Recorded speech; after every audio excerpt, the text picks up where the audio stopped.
गर्दैन यो। अनि के यति भन्दैमा के आफ्नो छोराले यसरी कुट्नुहुन्छ? खेतमा यति काम छ बाबु हेर, म एक्लै कति काम गर्दै यो भन्छ म पढ्न जान्छु। के भयो बाबु किन हो त? पढ्ने उमेरमा तपाईँ काममा लगाउनुहुन्छ, यो बाल अधिकारको विपरीत हो। तपाईँ रेडियो र टिभीमा हेर्नु र सुन्नु गर्नु भएको छ। बाल अधिकार विपरीत काम गर्दा आपको कानुनी सजा हुन सक्ने छ र तपाईँ जेलमा पर्न सक्नुहुन्छ। हेर बाबुहरू, तिमीहरू तिम्रो आमा बुवा धनी छ, म एउटा गरिब किसान हो।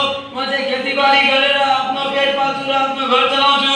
यदि म खेतीबारी गर्दिनँ भने के गर्ने? यसलाई पढाउने मसँग चाहिँ रुपियाँ पैसा छैन।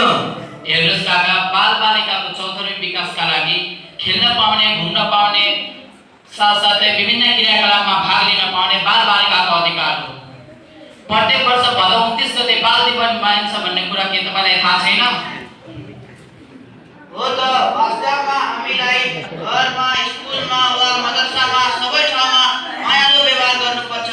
पिट्ने, हप्काउने, गाली गर्ने जस्ता काम कसैबाट पनि हुँदैन नि।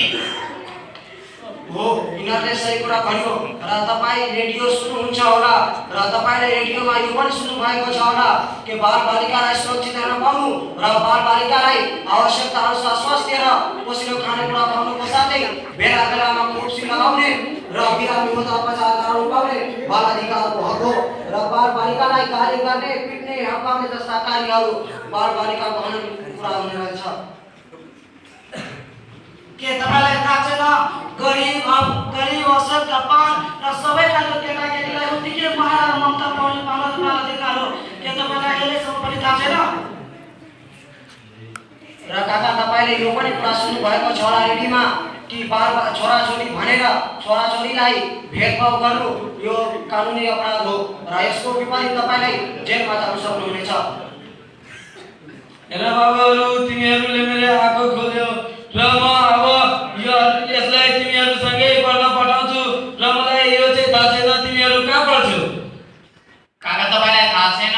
यिनीहरूमा मदरसा हिदायतुल इस्लाममा हामीहरू पढ्छौँ। दारुल उलूम हिदायतुल इस्लाममा हामीहरू पढ्छौँ। ल, मलाई माफ गरिदेऊ, अब म यसलाई तिमीहरूसँगै पढ्न पठाउँछु। ल हुन्छ, हामीहरू ढिलो पनि भइसक्यो।